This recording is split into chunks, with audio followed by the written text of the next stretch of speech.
Oke. Ya, silakan. Sekarang kelompok 6. Udah siap belum?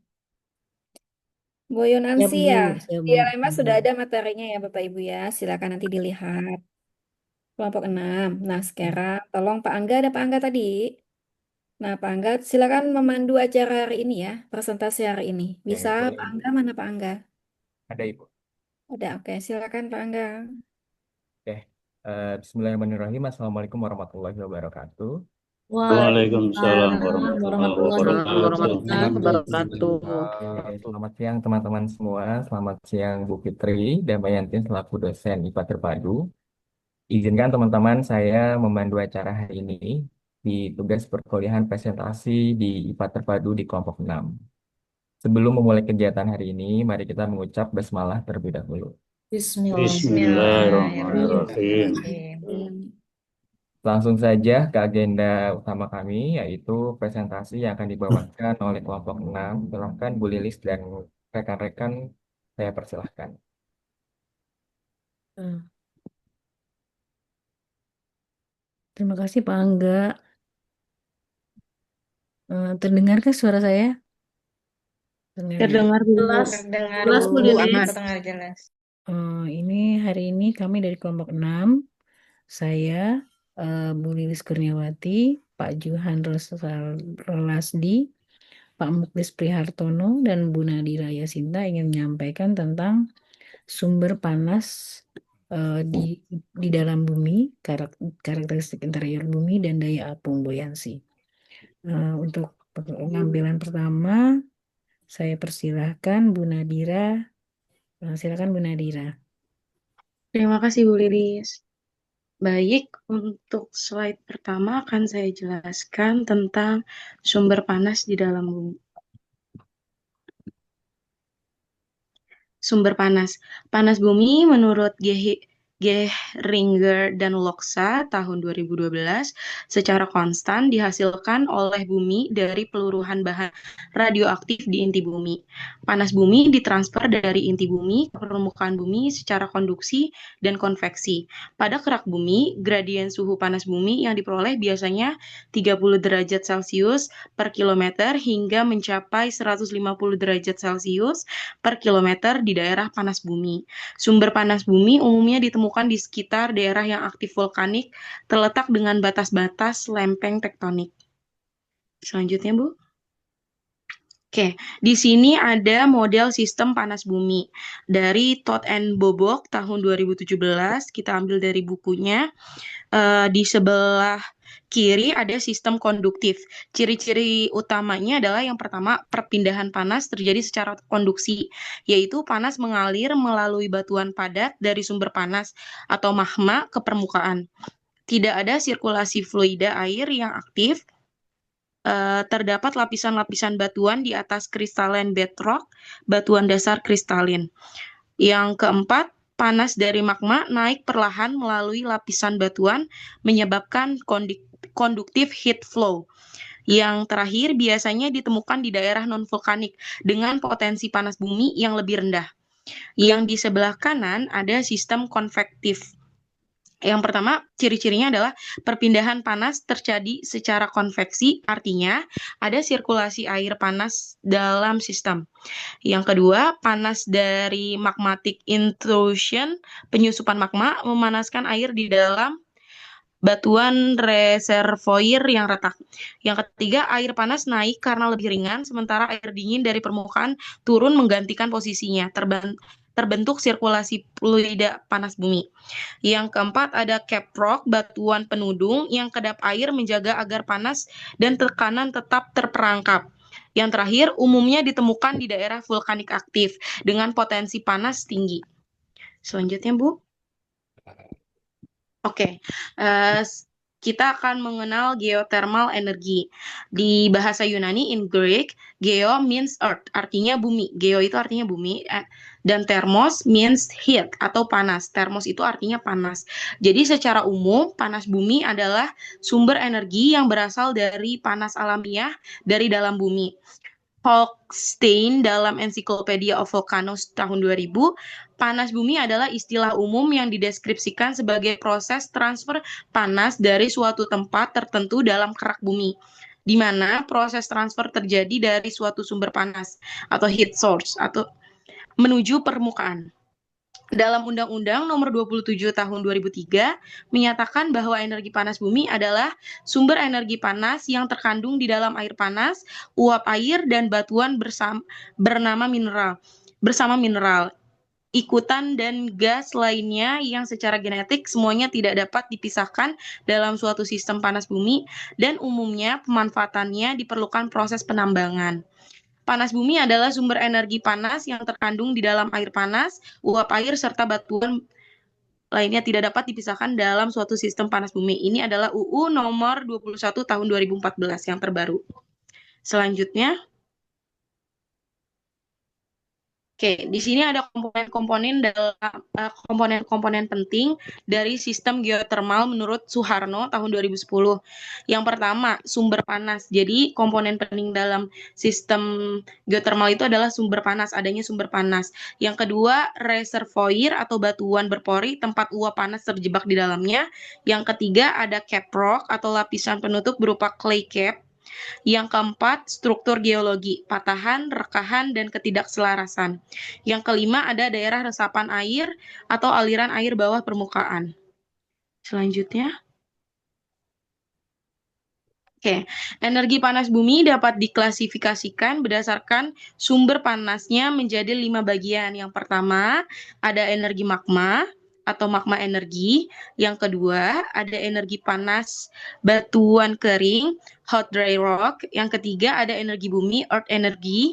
Yang keempat, ada energi tekanan bumi. Dan yang kelima, ada energi hidrotermal. Hidrotermal energi. Dari kelima sumber tersebut, akhirnya yang paling berkembang dan produktif adalah sumber energi hidrotermal. Karena sumber energi lain tidak begitu populer, sehingga pada umumnya yang dikenal sebagai energi panas bumi adalah energi hidrotermal. Oke, di sini ada klasifikasi sistem panas bumi berdasarkan suhu dan klasifikasi sistem panas bumi berdasarkan Hochstein tahun 1990. Klasifikasinya suhu rendah itu ada di sekitar kurang dari 90 derajat Celcius. Kalau menurut Hanel itu kurang dari 150 derajat Celcius. Kalau menurut Ben de Ritter itu kurang dari 100 derajat Celcius. Kalau untuk suhu sedang yaitu sekitar 90 sampai 150 derajat Celcius, ada juga yang menyatakan 100 sampai 200 derajat Celcius itu masih di suhu rendah. Dan di suhu tinggi itu lebih dari 150 derajat Celcius sampai paling tingginya itu lebih dari 250 derajat Celcius. Kalau menurut sistem panas bumi berdasarkan Hochstein, itu klasifikasinya suhu rendah itu kurang dari 125 derajat Celcius, suhu sedangnya 125 sampai 225 derajat Celcius, sedangkan suhu tingginya itu lebih dari 225 derajat Celcius. Oke, di sini ada manifestasi panas bumi. Jadi, panas bumi yang bisa kita lihat ya, kan kalau panas bumi itu kan tadi sudah dijelaskan di awal, kalau panas bumi itu adanya di inti bumi dan kerak bumi sekitaran situ. Nah, yang terlihat di permukaannya itu ada berbentuk aktif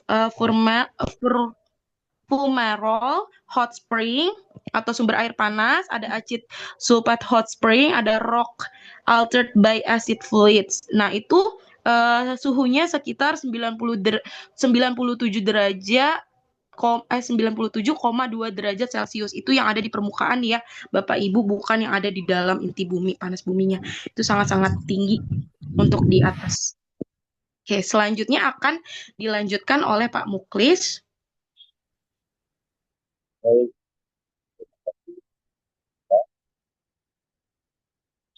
akan melanjutkan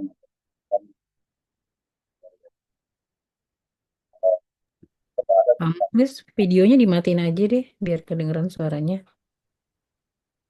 Oke, sudah jelas Ibu. Udah jelas, Pak? Jelas, Pak.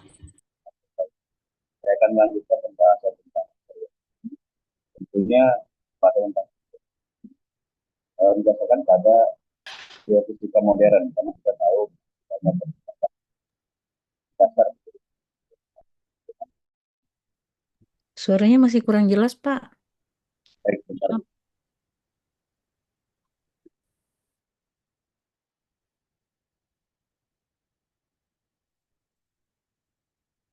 Bagaimana sekarang, Bu? Sudah jelas, maaf?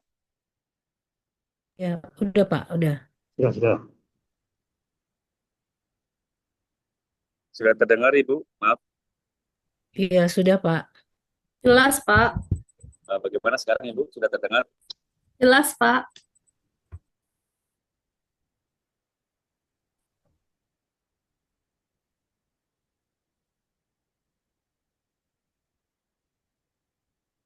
Baik.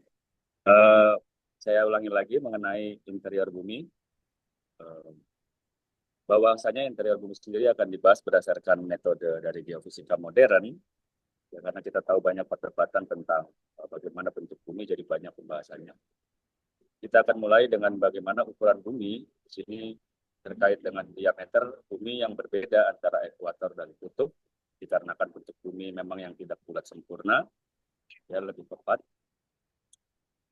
dengan diameter ekuator sekitar 12.756 km dan di kutubnya 12.714 km.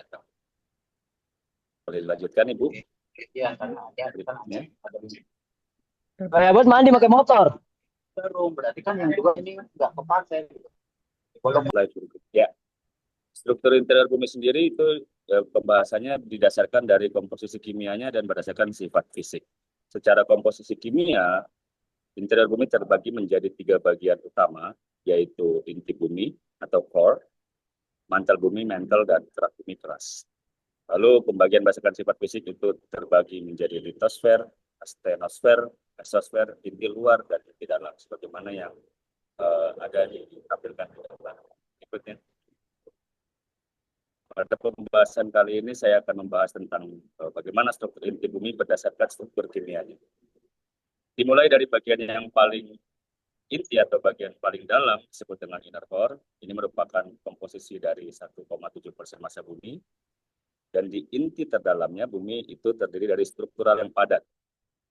Dan komposisinya itu mendekati kerapatan dari besi murni dengan kedalaman dari 5.150 sampai dengan 6.370 km, tergantung dari lokasi kita berada di bumi. Berikutnya, Ibu. Kemudian dilanjutkan dengan lapisan berikutnya, yaitu inti luar bumi, yang merupakan 30,8% dari massa bumi, dan berada di kedalaman 2.890 perkiraan sampai dengan 5.150 km.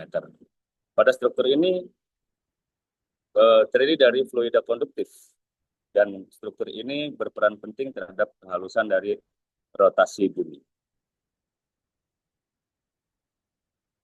Kemudian selubung berikutnya adalah mantel. Mantel sendiri terbagi menjadi mantel atas. Yang pertama itu adalah 10,3% dari massa bumi dengan kedalaman 10 sampai 400 km dan terdiri dari komposisi utamanya yaitu olivin atau dengan struktur kimia seperti dan dari piroksin juga. Dan bagian atas dari bagian mantel atas ini umum juga disebut sebagai astenosfer. Lalu setelahnya diselubungi dengan mantel transisi yang merupakan 7,5% dari massa bumi, berada di kedalaman 400 sampai 650 km, biasa disebut sebagai mesosfer atau fertile layer, dan di dalamnya mengandung kalsium, kemudian aluminium dan garnet, yaitu mineral kompleks dari aluminium dan bearing silikat. Mulai menuju ke bagian yang terluar, kemudian diselubungi oleh mantel bawah, yaitu 49,2% dari massa bumi, dengan kedalaman 650 sampai dengan 2.890 km, dengan komposisi sebagian besar silikon, magnesium, dan oksigen. Biasa juga disebut sebagai lapisan astenosfer. Dan ini adalah bagian dari penyusun bumi yang terluar, atau biasa disebut dengan keras atau kerak bumi. Kerak sendiri terbagi menjadi 2, yaitu kerak benua dan kerak samudra. Jadi bergantung bagaimana selubung terluar akhirnya dari bumi. Yang pertama adalah kerak benua, merupakan 0,374% dari massa bumi, berada di kedalaman antara 0 sampai dengan 50 km, yang terdiri dari batuan sedimen, kemudian disusul oleh granit dan metamorf di tengah, dan balistik di bagian bawah. Dan tadi seperti yang disebutkan, ini merupakan bagian terluar dari itu. Kemudian yang kedua adalah kerak samudra, ya, yang diselimuti oleh perairan, yaitu 0,09% dari massa bumi dan berada di kedalaman 0 sampai 10 km, dan biasanya terbentuk dari aktivitas vulkanik. Oke, demikian pemaparan kami mengenai material bumi. Berikutnya akan dilanjutkan tentang buoyancy oleh Bapak Johan. Silakan Pak Johan. Berikutnya, terima kasih. Oke, terima kasih Pak Muklis. Silakan Pak Johan.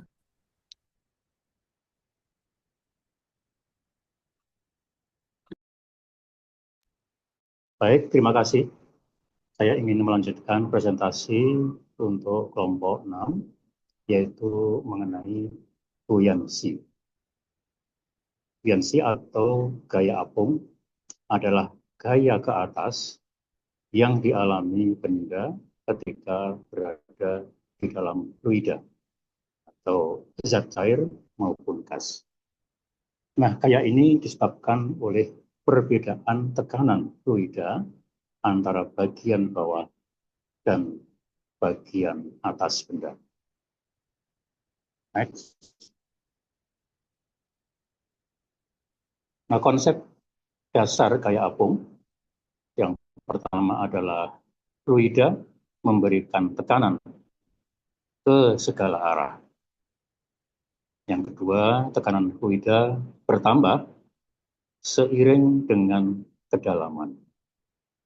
Akibatnya, yang ketiga, bagian bawah benda mendapatkan tekanan lebih besar daripada bagian atas, menimbulkan gaya resultan ke atas yang disebut gaya apung atau diberikan notasi FA.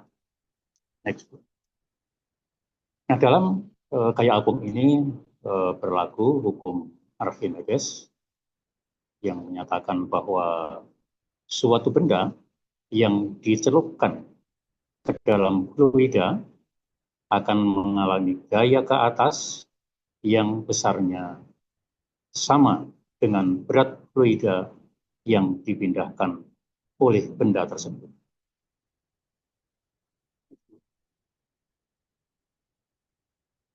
Secara matematis, hukum Archimedes dirumuskan sebagai FA sama dengan Rho kali G kali V, di mana Rho adalah massa jenis fluida dengan satuan kilogram per meter kubik, kemudian G percepatan gravitasi bumi dengan satuan meter per second kuadrat, dan V adalah fluida, volume fluida yang dipindahkan dalam satuan meter kubik.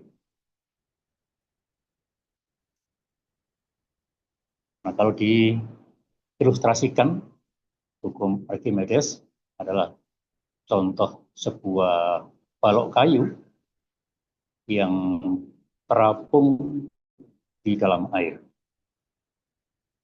Nah, balok tenggelam sebagian karena gaya beratnya seimbang dengan gaya apung yang bekerja ke atas. Nah, dalam hal ini adalah bisa diidentifikasi dari massa jenis benda. Manakala massa jenis benda itu lebih kecil dari massa jenis fluidanya, maka benda akan terapung.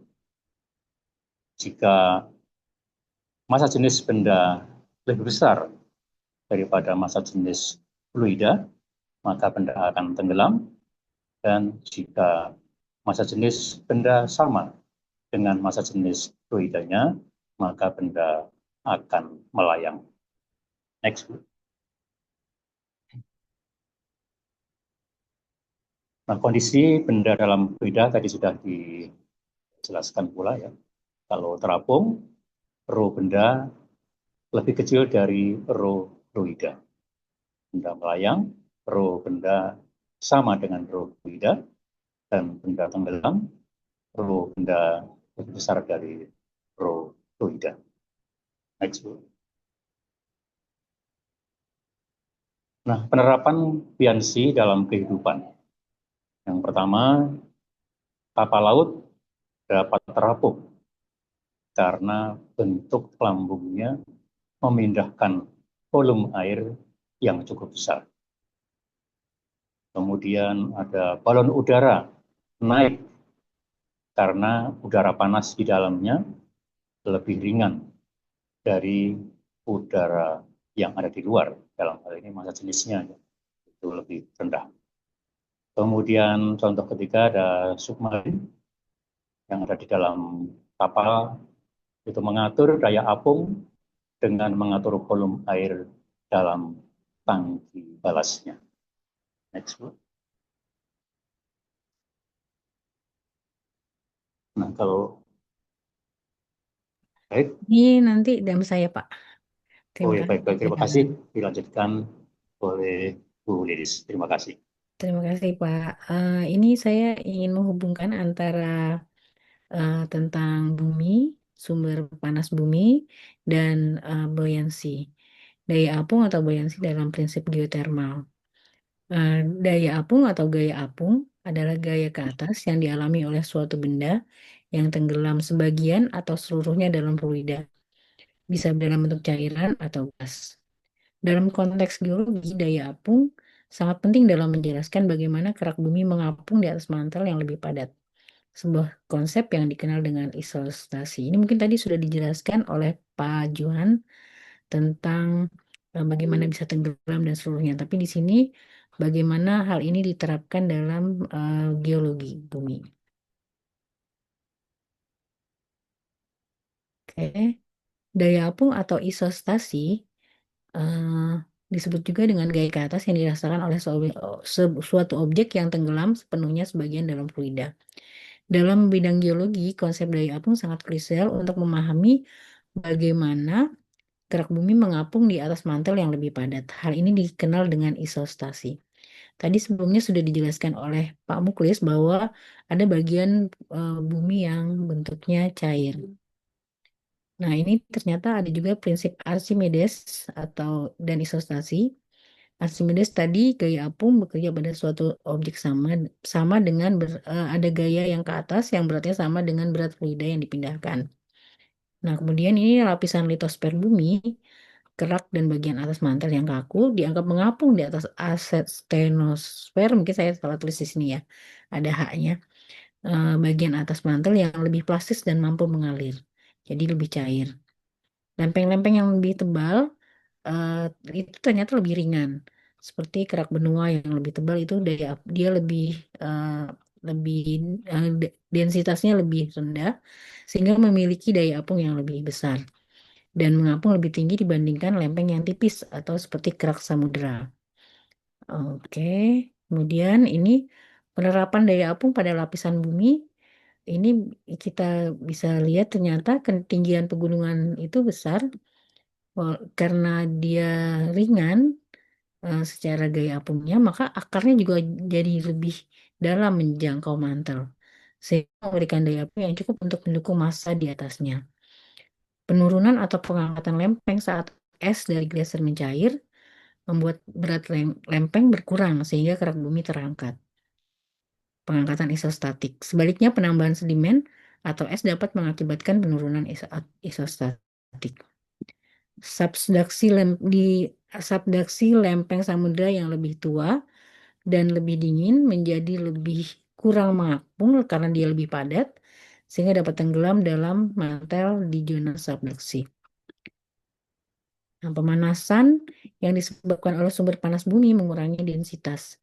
Jadi ternyata panas bumi yang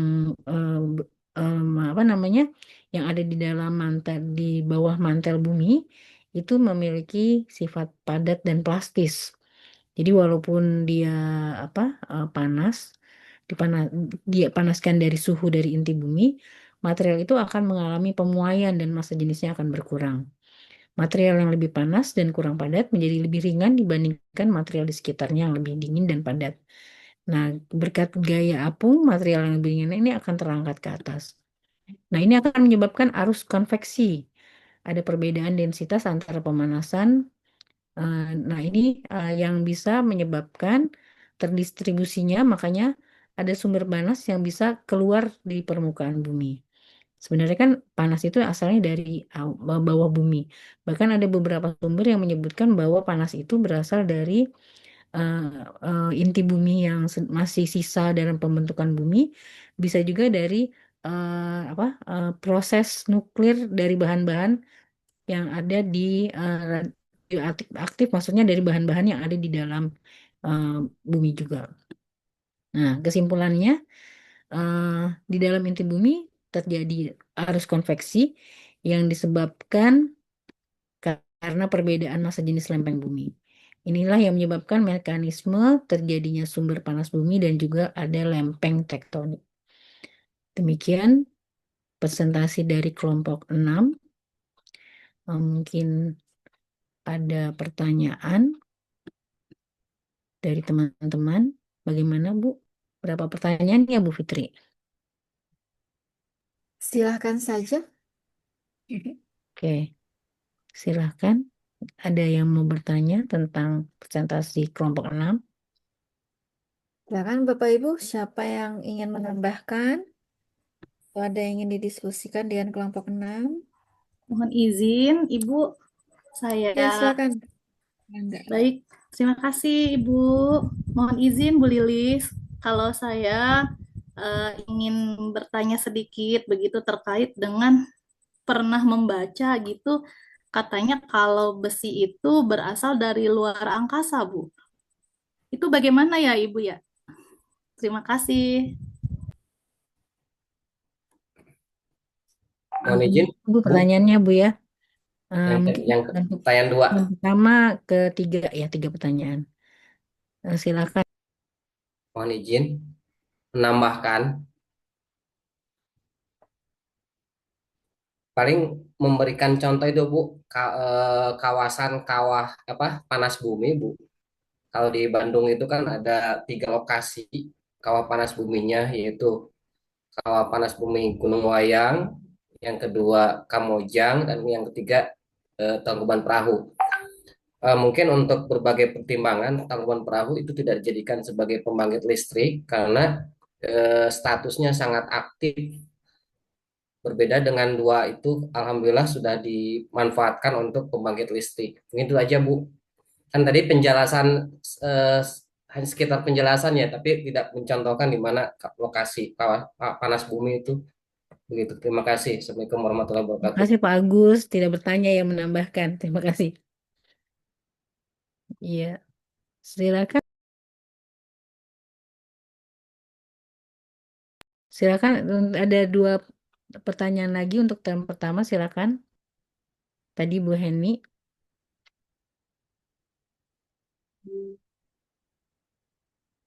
Atau dijawab dulu kali ya. Ada yang mau menjawab dari kelompok 6?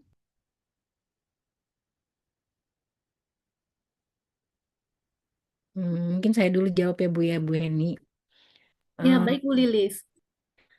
Ini mungkin besinya berbeda ya Bu ya. Saya juga tidak tidak paham dari segi konteks besi itu. Tapi di dalam bumi itu ada namanya besi oksida. Jadi memang sudah ada di dalam bumi Bu. Jadi bukan dari luar. Yang dari luar mungkin ada bentuk besi yang lain, tapi biasanya itu udah bisa diteliti apakah dia termasuk dalam logam yang dari bumi atau tidak begitu. Itu mungkin ada penelitian selanjutnya begitu, Bu. Tapi untuk yang dalam sumber ini itu besinya memang ada di dalam inti bumi. Gitu, Bu. Mungkin teman-teman ada yang menambahin, boleh?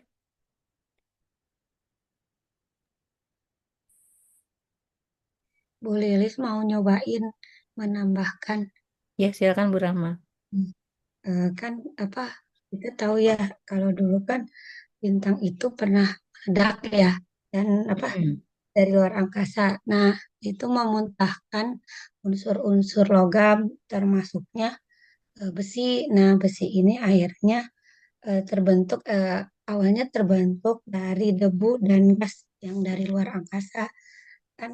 Nah, akhirnya karena benturan itu dari debu dan gas itu termasuk material besi itu masuk ke bumi ya, tertarik ke inti bumi. Jadinya dia karena tertarik oleh gravitasi, jadi pertama kali besi itu ditemukannya karena jatuhan meteor kalau nggak salah.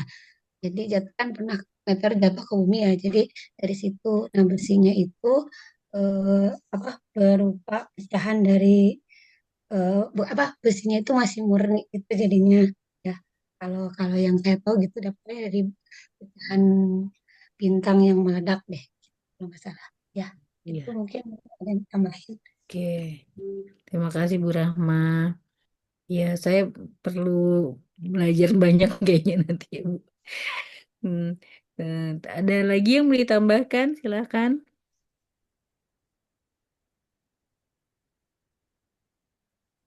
Mungkin ada teman-teman yang mau bertanya lagi, boleh. Gimana Bu Heni? Apakah sudah terjawab pertanyaannya? Ya Bu, Alhamdulillah tadi sudah dijawab oleh Ibu Lilis dan tadi dikuatkan oleh Bu Rahma.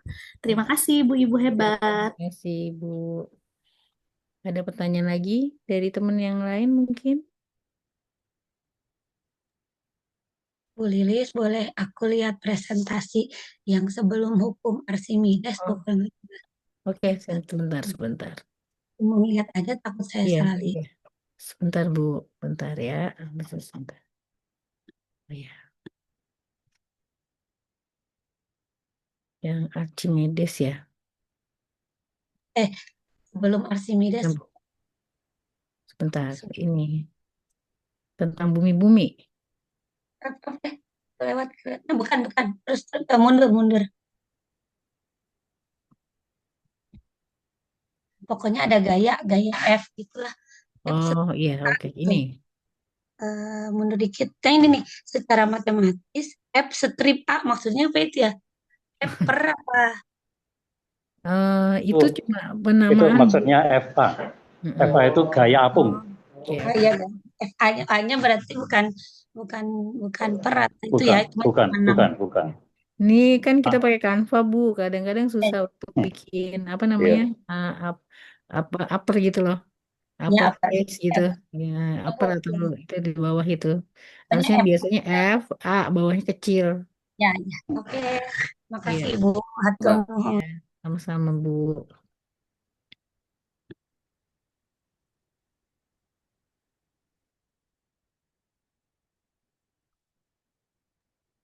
Izin bertanya, Bu. Iya, silakan. Itu tadi kan ada lapisan-lapisan bumi, Bu. Mm-mm. Apakah ada hubungannya dengan peristiwa gempa bumi, Bu? Itu, Bu. Dengan apa tadi, geotermal tadi. Oke. Eh, Pak, mungkin Pak Muklis mau jawab?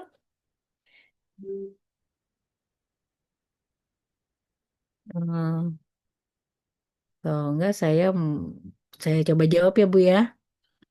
Saya sebenarnya nggak terlalu ini Bu Fitri maaf saya eh, orang fisika jadi nggak terlalu paham tentang ini. Cuman saya tertarik dengan bumi itu karena saya pernah baca kalau misalnya di Indonesia itu apa eh, termasuk yang kaya dengan pegunungan. Nah ini, jadi gini Bu, sebenarnya gini, lapisan-lapisan bumi itu ada dengan hubungan dengan tadi gempa ya Bu ya, Bu Suprihatin, punten, Betul. betul. Jadi kalau yang dari kita pelajari ini, apa namanya, di lapisan atas itu kan padat ya Bu ya, tapi di lapisan bawah itu ada cairan, ditambah lagi dengan panas yang disebabkan oleh panas bumi dari panas inti itu. Nah, karena pemanasan dari inti itu, maka lempeng-lempeng bumi itu akan berubah massa jenisnya, seperti yang dijelaskan sama Pak Johan tadi. Jadi yang tadinya mungkin dia posisinya di bawah karena dipanaskan oleh apa namanya panas bumi sehingga densitasnya berubah, massa jenisnya berubah sehingga dia mengapung begitu. Nah, kalau mengapung berarti kan bergerak ya Bu ya. Nah, karena dia bergerak itu maka dia bisa terjadi gempa itu. Memang ada hubungan Bu, ada hubungan seperti itu. Itu yang disebut dengan lempeng tektonik ya Bu ya. Jadi ada pergerakan lempeng seperti itu. Baik, Bu. Terima kasih. Jadi jadi lempeng-lempeng itu bisa berubah ya, Bu ya? Iya, karena Bisa tadi ada, berubah apa sih posisinya ya? iya, Posisi karena berarti. tadi ada panas bumi, Bu. Iya. Jadi densitasnya berubah. Terima kasih, Bu Lilis. Sama-sama, Ibu.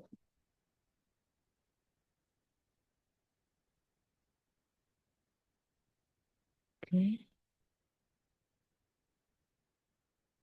Mungkin kalau masih ada pertanyaan, Kalau boleh saya satu lagi, Bu. oke, silakan Bu Eni. Iya, tadi menyambung dari pertanyaan Ibu Suprihatin yang terkait dengan gempa. Kalau likuifaksi sendiri itu bagaimana, Bu? Kaitannya dengan gempa gitu kan, itu likuifaksi itu tanah itu kayaknya tuh jadi mengalir gitu, Bu. Kenapa itu bisa seperti itu gitu, Bu? Oke. Ya, teman-teman ada yang bisa bantu likuifikasi? Saya pernah baca, cuman saya lupa. Bentar. Daerah Likuifikasi. Brebes, Bu. Di Iya, daerah Brebes kan terjadi itu kemarin. iya yang di daerah mana, Bu? Ada, Daerah Sirampok ya, Brebes itu kan ada oh Brebes ada ya? likuifaksi. Ada lagi ya? Ada, Bu. Palu Belum lama juga ini. Bu, kalau nggak salah. Palu, Palu, oh daerah iya Palu Palu ya. yang Ya, waktu itu di yang Palu besar ya? itu, Ya, Pak. Iya. kalau dari berita itu karena ada rongga di tanah itu sehingga terisi air, Mm-mm. sehingga tanah itu eh, menjadi kalau istilah gembur ya, kalau gitu menjadi berubah menjadi lumpur gitu Bu. Mhm. Likuifikasi.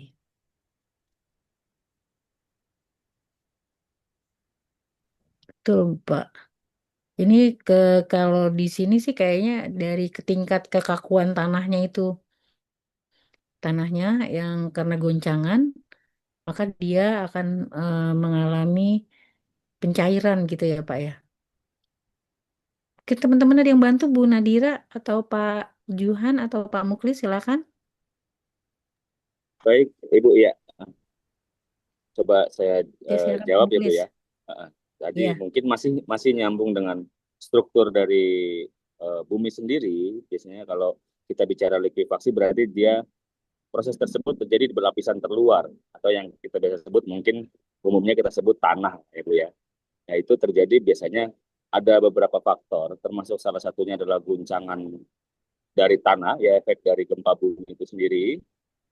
Kemudian eh, bertepatan dengan kondisi dari tingkat kejenuhan air di lapisan tanah yang terjadi likuifaksi tersebut.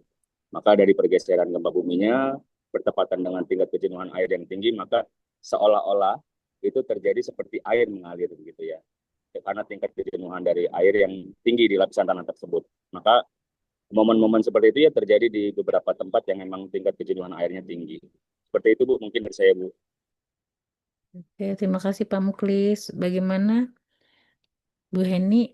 Iya, berarti tidak semua tempat itu apa bisa terjadi likuifaksi gitu ya, Bu.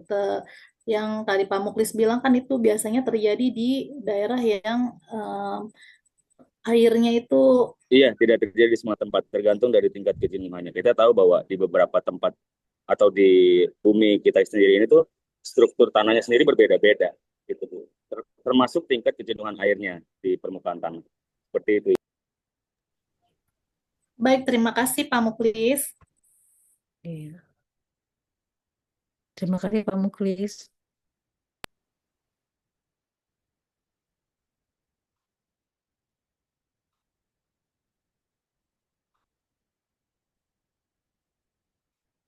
Ya.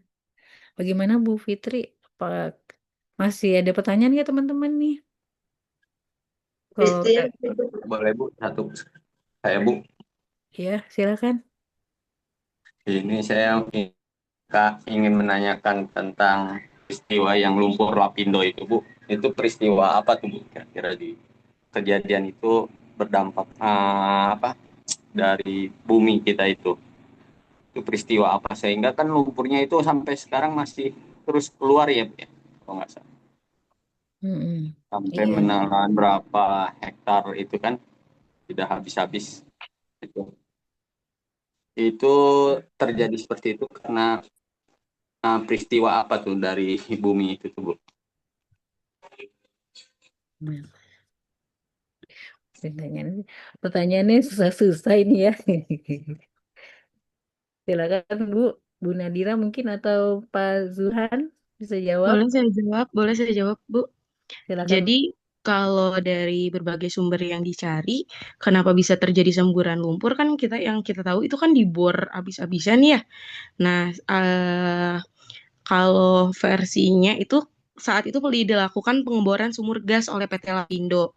Diduga saat bor menembus lapisan bertekanan tinggi berisi air panas, gas, dan lumpur, tekanan dari dalam keluar lewat lubang bor, menyebabkan semburan lumpur panas ke permukaan. Karena tekanan terus besar, semburan tak bisa dihentikan.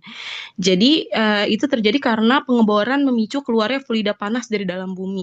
Jadi, pengeboran itu mengenai titik fatal dari ini bumi, apa namanya, dari dalam bumi. Jadi karena salah tempat, makanya fluida panas dari inti bumi itu keluar yang tidak seharusnya keluar menjadi keluar. Harusnya kan keluarnya itu seperti tadi saya sudah jelaskan ya, sumber-sumber air, sumber panas dalam bumi itu kan ada manifestasinya berupa hot spring. Yang kita tahu hot spring itu apa nama bahasa Indonesianya ya? Pemandangan air panas kayak Air gitu, panas ya. kawah-kawah yang kayak di kawah Ijen. Itu kan harusnya terjadinya di tempat-tempat seperti itu yang memang sudah kehendak alam terjadi. Nah, di Luper Lapindo ini dia karena pengeboran yang salah langkah itu jadi menjadikan seperti itu. Bisa juga eh ya seperti itulah yang saya mengerti. Mungkin ada yang bisa menjelaskan lebih rincinya lagi.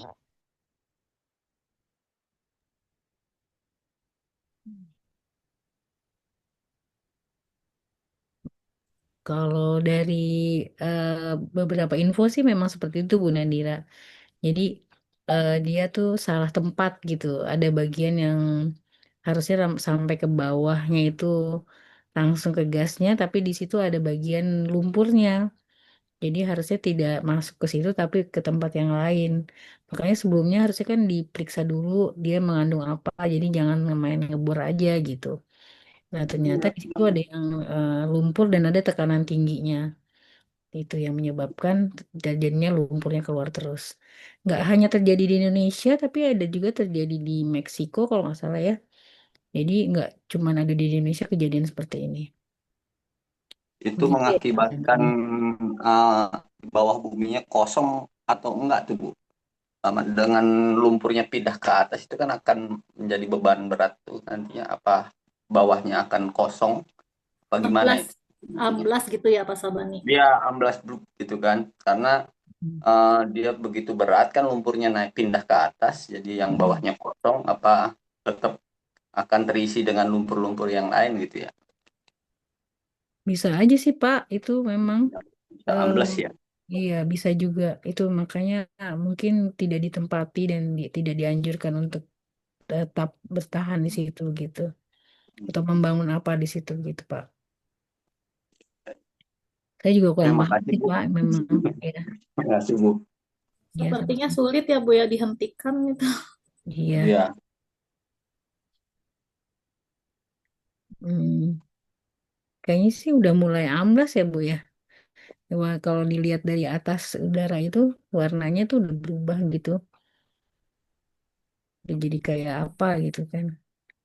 Iya, tapi di pinggir-pinggirnya tuh masih ada yang di beton ya di beton, terus di pinggir-pinggirnya masih ada perumahan-perumahan warga juga kan ya, masih yang ada yang di situ ya Bu. Ya.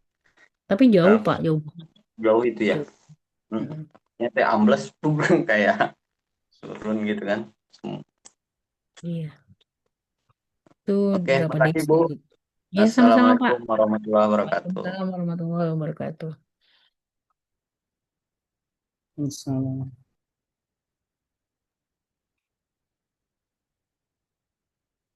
Ada pertanyaan lagi? Bu Lilis, apa masih boleh bertanya? Oh, silakan Bu Listia. Iya, Ibu. Kan. Ibu, mengenai energi panas bumi, sebenarnya energi panas bumi itu kan bisa dijadikan sumber energi untuk pembangkit listrik ya, Bu. Mm-mm.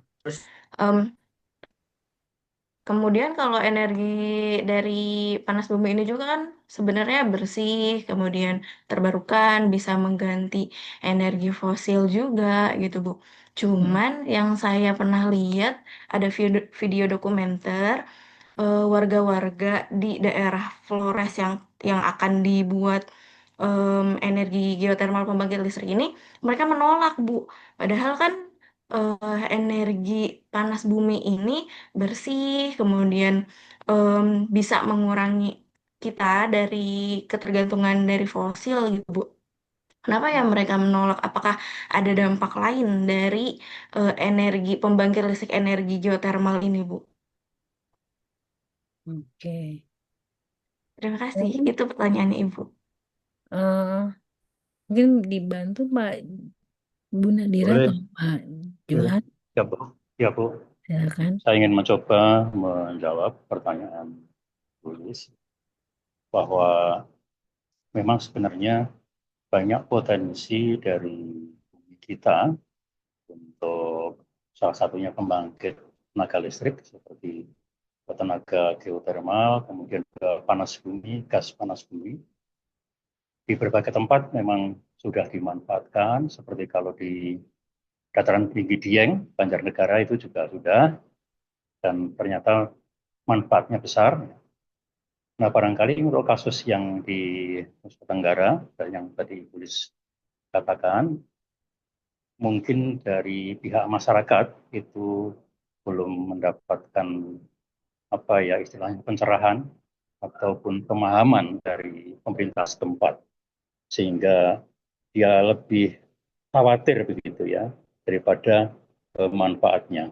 Karena kalau memang ditangani ya dilaksanakan dengan baik dan benar, ya pasti kekhawatiran itu ya bisa dihilangkan. Contoh lain lagi juga ada, bukan panas bumi yang di Jawa Tengah, ya, itu bahkan termasuk daerah yang tingkat pendidikannya sudah cukup lumayan tinggi ya, yang di Kudus atau Demak itu ya, yang mau dijadikan dulu PLTN, ternyata juga ditolak oleh masyarakat sekitar. Waktu di zaman Pak Habibie waktu itu sudah mau di apa mau direalisasikan ya. Tapi penolakannya memang cukup tinggi. Sehingga sampai sekarang belum terlaksana. Kira-kira itu yang bisa saya jawab, Bu. Terima kasih. Terima kasih Pak Johan. Eh, Kayaknya mesti diteliti dari aspek sosialnya Bu ya. Mungkin dia menolak karena masuk orang asing, bisa juga terus mungkin menganggap mereka akan terganggu kehidupannya. Jadi eh, dari pemerintah juga mungkin harus ada kayak penelitian sosialnya sebelum sosial budayanya begitu ya, sebelum melakukan seperti itu. Mungkin kalau di Jawa Barat itu kan udah rame penduduknya dan mereka mungkin udah welcome di situ. Biasanya kalau di pembangkit pembangkit itu kan memang daerahnya dibatasin, tertutup. Jadi mereka merasa dibatasi dan kayak dikuasain orang asing. Bisa juga seperti itu, Bu. Jadi aspeknya banyak yang mesti dilihat. Itu ya, ya memang di Ya, Bu Lilis. pemerintah. Kira-kira dari pembangunan pembangkit listrik energi geotermal itu Mm-mm. eh, ada nggak dampak ke lingkungannya gitu, Bu? Hmm, mungkin bisa bantu kali ya. Pak Agus pernah ke sana ya, Pak, ke Kamojang ya? Ya, karena itu daerah masih daerah eh, saya. Kalau dikatakan dampak ya pasti adanya Bu, ada Bu dampaknya. Eh, Kalau di daerah kawasan Gunung Wayang itu warga itu sering merasakan dampak getaran gempa skala kecil, tapi sering Bu. Nah itu kan eh, khawatirnya kan seperti apa kawasan yang dalamnya itu bolong gitu ya, karena kerasa setiap beberapa getaran, selalu getaran, selalu getaran. Tapi memang Bu, kalau nggak dimanfaatkan, ini juga saya nanya di Kamojang, ini kalau nggak segera dimanfaatkan, takut terjadinya letusan gitu. Bilangnya seperti itu Bu. Jadi memang ada dampak positif dan negatifnya gitu. Kalau Kamojang kan itu berdirinya itu tahun 1983, itu di gunung yang cukup tinggi lumayan. Kalau dibanding kalau di Wayang itu memang berdekatan dengan wisata. Jadi secara apa ya? Kalau dari segala jadi indah banget gitulah kalau misalkan kalau terlihat itu ada bahayanya cuman terlihat indah gitu Bu. Jadi nggak ada protes karena jadikan kawasan wisata Bu. Itu Di Patuha ya, Pak? bukan Bu, Oh, itu beda di lagi. Wayang Windu Bu. Oh, Ibu bisa dilihat itu di kawasan Wayang Windu di situ. Oh, Begitu Bu. boleh ngajak ke sana Pak Gus. Di Boleh, Bandung mangga ya, silahkan. bagus di Bandung. Iya Bu, betul. Aliran Sungai Citarum bukan? Gunung Kalau Wayang. aliran Citarum itu di Gunung Cisanti Bu, di wilayah Cisanti itu. Jadi di Cisanti itu mengalir tujuh aliran, termasuk Citarum di situ. Tapi muaranya memang bukan, tapi muaranya memang di Gunung Wayang juga ke situ, nyambung seperti itu Bu. Banyak juga yang melakukan ritual ke sana Bu. Saya juga nggak ngerti kenapa ada ritual seperti itu. Ya Pak Agus, berarti masyarakat terasa ada getaran gitu ya Pak, getaran yang sering.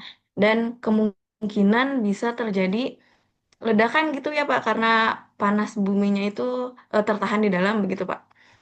Iya Bu. Jadi itu kan baru baru teori ya Bu ya. Cuman dari pembicaraan seperti itu ini kalau nggak segera dilakukan pengeboran atau kalau nggak dimanfaatkan itu nanti terjadi ini kayak seperti semburan Gunung Merapi kayak seperti itu.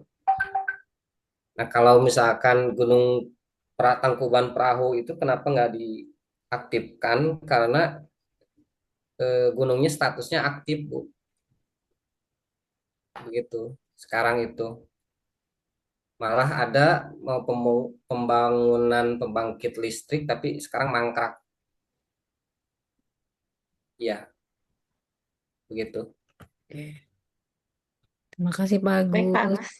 Terima kasih jawabannya Pak Agus. Banyak ya Bu Listia ya. Ya Jadi Allah, hari ini jadi seru banget ini ya. iya. Ya, baik, dicukupkan ya. Silakan Pak Angga ditutup. Ya, silakan Pak Angga. Terima kasih, saya serahkan ke Pak Angga ya Bu. Assalamualaikum warahmatullahi wabarakatuh. Waalaikumsalam warahmatullahi Waalaikumsalam warahmatullahi wabarakatuh. Boleh teman-teman kita kasih reactionnya ya untuk kelompok ini luar biasa sekali atas penyampaian dan jawaban dari teman-teman yang sangat membantu dalam proses presentasi hari ini. Yap. Itu saja mungkin dari saya dan teman-teman dari kelompok Bu Lilis dan kawan-kawan. Mohon maaf jika ada salah perkataan maupun sikap dari kami. Mohon dimaafkan. Wassalamualaikum warahmatullahi wabarakatuh. Waalaikumsalam warahmatullahi wabarakatuh. Waalaikumsalam warahmatullahi wabarakatuh. Oke, baik. Terima kasih Pak Angga. Terima kasih juga Bu Lilis dan kelompoknya ya. Seru ya ternyata ya berbicara mengenai apa namanya geothermal dan buoyancy. Jadi sebenarnya kan buoyancy itu kemampuan suatu benda dalam hal ini kan lapisan bumi ya. Kok dia bisa mengapung kan gitu ya. Padahal di dalamnya atau di dalam mantel bumi itu berisi fluida. Nah itu. Nah kemudian digali-digali muncullah postulat ya dan bahkan suatu ahli yang disebut dengan hukum Archimedes. Nah, nanti kelompok 6 tolong dikaitkan dengan tadi sudah ada, bagus sekali. Dan juga sudah diberikan contohnya ya, Pak Juhan tadi sudah menyampaikan salah satunya adalah bisa mengapungnya kapal ya, gitu. Oke, kemudian bagaimana dengan geotermalnya? Nah, geotermal pemanfaatannya gini. eh, Prediksi sampai tahun 2050 itu adalah pemanfaatan panas bumi dan juga tenaga nuklir. Tadi kata Bu Listia, kenapa yang geotermal banyak di apa demo gitu ya, maksudnya tidak di reaksi masyarakat atau negatif. Nah, itu sebenarnya adalah kurangnya sosialisasi dan edukasi untuk masyarakat. Ya, seolah-olah itu kan berbahaya. Apalagi pada zaman Pak Habibie, betul ya, rencana adalah membangun suatu PLTN, tenaga nuklir. Padahal kan kita kaya ya, tenaga nuklir ya, ada litium, ya, uranum. Tetapi apa yang terjadi? Penolakan besar-besaran. Katanya, berbahaya, bagaimana kalau meledak dan bla bla bla. Padahal teknologi PLTN itu dibangun, tentu saja mereka sudah memikirkan berbagai macam kendalanya ya, dan berbagai macam risikonya. Kemudian dibuatlah yang berlapis-lapis. Nah, Bapak Ibu bayangkan saja, Bapak Ibu tahu Batan, Batan tenaga Ya, apa dan eh, nuklir ya di tenaga apa atom. di Pasar Jumat ya, tenaga atom di Pasar Jumat. Di Bandung juga ada Nah, itu Batan. kan juga ya, itu kan juga sudah dibuat semakin rupa kan, berlapis-lapis. Bapak Ibu udah masuk belum ke dalamnya? Itu kan memang di satu ruangan gitu ya, dan dia udah dalam ruangan kayak kapsul kayak gitu. Kan tidak serta-merta kemudian dibangun seperti itu saja kan. Pasti sudah ada pengamannya luar biasa. Tenaga nuklir juga demikian kalau PLTN. Jadi kalau yang tua Pak Habibie ingin membangun PLTN, itu sudah dipikirkan bahwa dia bisa tuh PLTN ini bisa mencukupi tenaga listrik seluruh Pulau Jawa. Tapi itu tadi makanya biasa. Kemudian dikaitkanlah dengan Fukushima yang meledak gitu ya PLTN-nya. Itu bukan apa-apa kan karena emang pergeseran ya kan pada waktu itu kan karena adanya gempa kalau nggak salah ya Pak Johan ya. Jadi kan ya emang kalau ya namanya juga gempa kemudian ada apa si lapisan-lapisan itu crack gitu ya, keras gitu ya, jelas akan keluar nuklirnya ya. Ya itu kan faktor alam ya yang kita tidak tahu. Namun juga kan manusia berusaha untuk memberikan kehidupan yang lebih baik lagi ya. Apalagi ya betul ya Bu Listia ya sumber energi dari fosil itu kan lama-lama berkurang. Nah, sekarang mulai difikirkan bagaimana memanfaatkan memang sumber daya yang sudah luar biasa tersedia. Termasuk Indonesia kaya sekali dengan titik-titik geotermalnya tadi. Apalagi Indonesia kan masuk ke dalam Ring of Fire kan. Jadi kan titiknya itu banyak geotermalnya. Kenapa tidak dimanfaatkan? Betul tadi kata Pak Agus, kalau tidak dimanfaatkan kayak kettle aja, kettle. Bapak Ibu tahu kettle kan? Kalau didiamin terus-terusan dia meledak, ya kan? Nah itu. Nah, bagaimana kalau dia disalurkan? Nah, salah satunya adalah dengan apa namanya pemanfaatan menjadi tenaga listrik. Ya, jadi banyak sekali ya. Jadi artinya itu adalah masalah edukasi ya, masalah edukasi. Salah satu contoh yang paling sederhana begini. Kita tidak berbicara politik, tidak berbicara macam-macam ya. Eh, Bapak Ibu tahu di Papua, kalau teman saya dulu cerita, kalau dia mau pergi ke satu kota, itu harus naik kapal kecil. Dan itu biayanya bisa sampai 3 juta. Kalau mau beli semen, satu sak itu waktu zaman itu 500.000, sedangkan di Jawa itu mungkin hanya 50.000. Itu perbandingannya. Coba bayangin. Kenapa? Karena biaya transportasinya yang mahal. Harus pakai pesawat. Nah, kemudian dibangunlah jalan tol. Maksudnya apa? Infrastruktur itu kan membantu semuanya ya. Makanya teman saya bilang sekarang sudah harga itu udah hampir sama dengan di Jawa karena adanya transportasi yang lebih mudah, ya kan menghemat. Pada waktu itu banyak jangan ada jalan tol, pokoknya demo dan sebagainya ya. Lebih baik aja dibelikan saja kursi dan meja buat siswa-siswa di sekolah, beli buku dan sebagainya. Kenapa nggak dibeliin itu? Kenapa harus bangun jalan tol? Nah, sekarang pemikirannya adalah bagaimana membawa kursi, bangku, dan meja belajar tadi, buku-buku dan sebagainya, kalau jalannya seperti itu. Berarti harus pakai kapal. Berarti kan biaya lebih mahal lagi. Ya kan? Nah, itu kadang berpikirlah secara yang logis dan sederhana saja gitu ya. Ya, lepas dari masalah politik kan kita logikanya di situ saja ya. Gitu. Itu sama dengan yang PLTN dan geotermal ini ya. Oke, dan memang selama ini resikonya kan belum ada ceritanya ya. Insya Allah tidak ada. Bahkan dia lebih ramah terhadap lingkungan. Ya, tidak ada polusi yang dihasilkan seperti halnya yang pembangkit tenaga listrik saat ini ya, yang memanfaatkan batu bara. Ya, ini. Karena harus difikirkan batu bara sudah mulai menipis. Ya, jadi makanya dialihkan ke sumber yang lain. Itu tadi banyaknya penolakan karena banyaknya kepentingan-kepentingan di dalamnya dan sosialisasi edukasi yang belum maksimal ya. Nah, Bapak Ibu terima kasih. Nah, sekarang kita beralih kepada UTS ya. Saya sudah sampaikan belum ya? UTS-nya seperti apa? Di kelas ini saya lupa. Belum, Bu.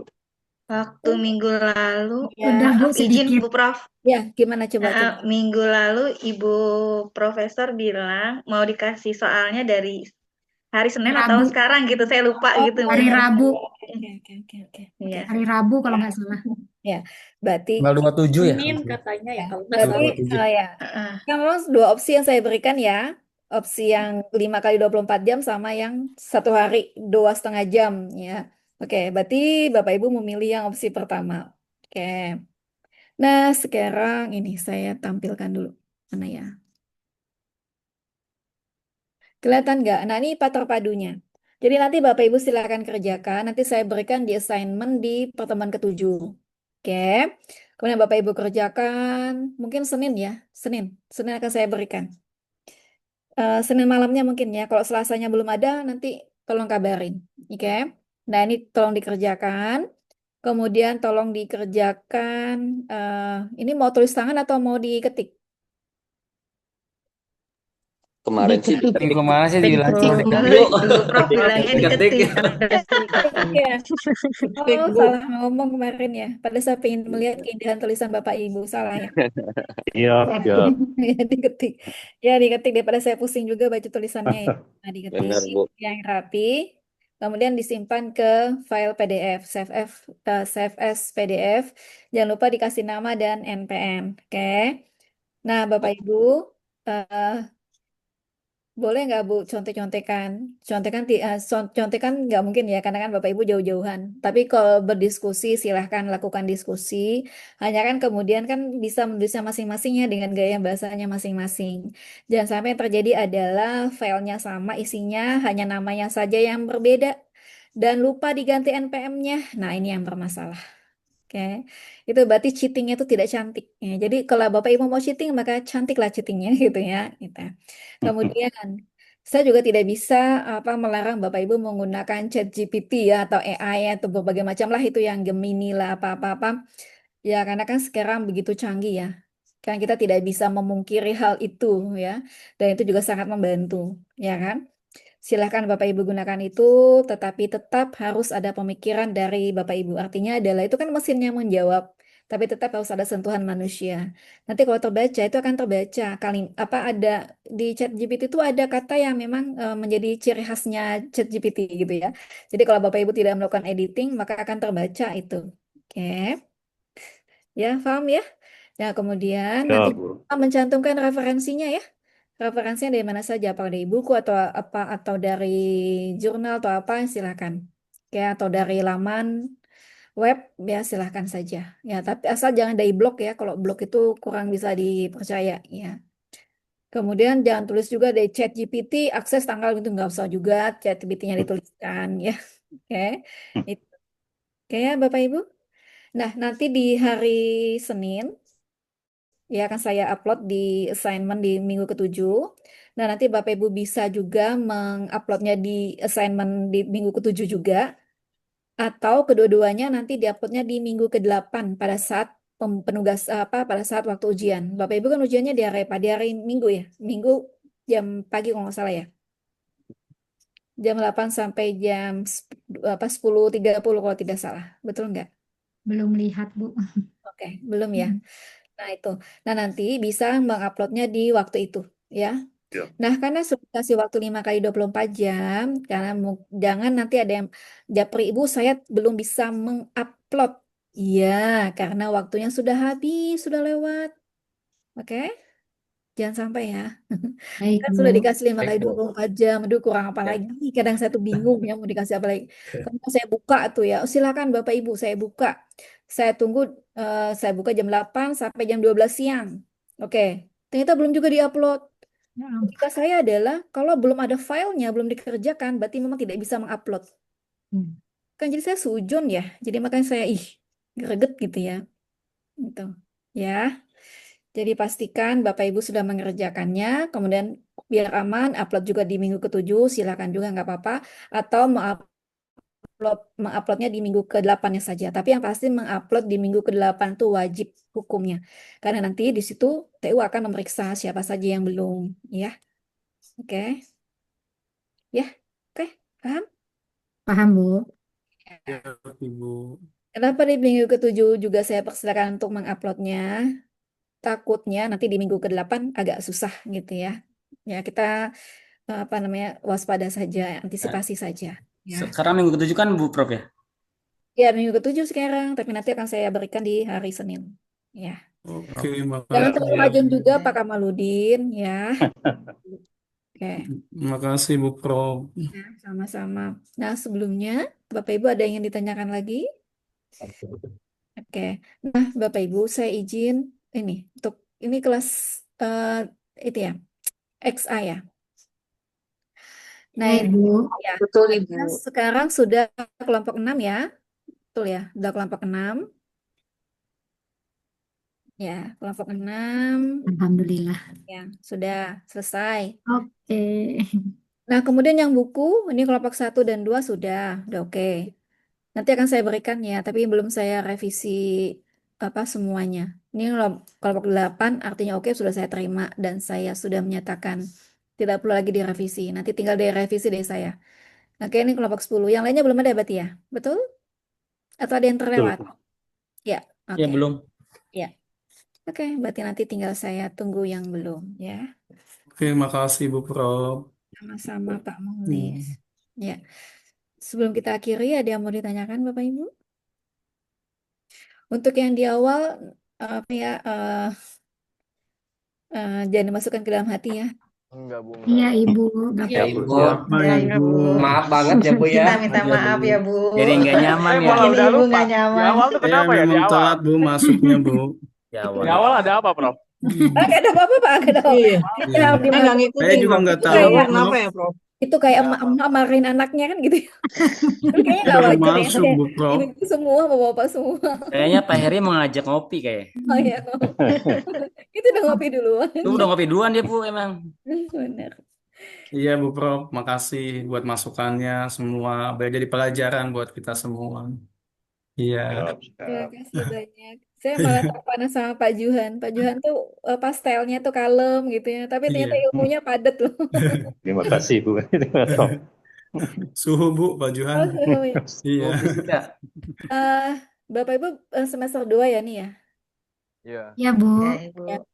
Enggak sih, saya hanya pingin ini aja menyampaikan ada apa namanya penelitian dikti ya, hibah dikti untuk mahasiswa magister S2. Namanya penelitian tesis magister. Alhamdulillah kalau yang setahun sebelumnya sampai saat ini udah 2 ya, ada 2 proposal yang mahasiswa S2 yang lolos dan mereka sampai November ini pengerjaannya. Ya kemarin sudah monef. Jadi kalau misalkan ada di kelas ini yang bersedia, silahkan ya hubungin saya, nanti akan dibantu proposalnya. Itu juga mahasiswanya proposalnya pertama, Bu saya nggak tahu apa saya lakukan, ya udah sini saya buatkan gitu ya, nanti akan kami bantu ya. Nah itu nanti bisa digunakan untuk tesis ya, sebagiannya digunakan untuk tesis dan 1 orang sudah ada hak ciptanya, 1 lagi sudah in review artikelnya dan artikel itu kerjasama dengan luar ya, dengan universitas di luar ya. Karena memang harus ada ini author board abroad katanya ya. Susah banget sekarang, emang harus ada kolaborasi dengan universitas di luar negeri. Oke. Itu kalau Bapak Ibu bersedia nanti hubungi saya, tapi jangan lama-lama karena memang di pertengahan apa November harus sudah selesai semua diupload. Ya. Terima kasih infonya, Prof. Ya, sama-sama Bu Prof. Terima kasih untuk kebersamaannya hari ini. Sampai Iya. bertemu setelah UTS. Iya, lama ya 2 minggu lagi ya ketemunya. Iya. Ya, baik. Bapak Ibu sehat, sukses dan jangan lupa bahagia sampai bertemu lagi dalam Amin. keadaan sehat dan Ya bahagia Allah. semuanya. Amin. Assalamualaikum warahmatullahi wabarakatuh. Waalaikumsalam. Waalaikumsalam Waalaikumsalam warahmatullahi warahmatullahi wabarakatuh. Terima kasih. Terima kasih.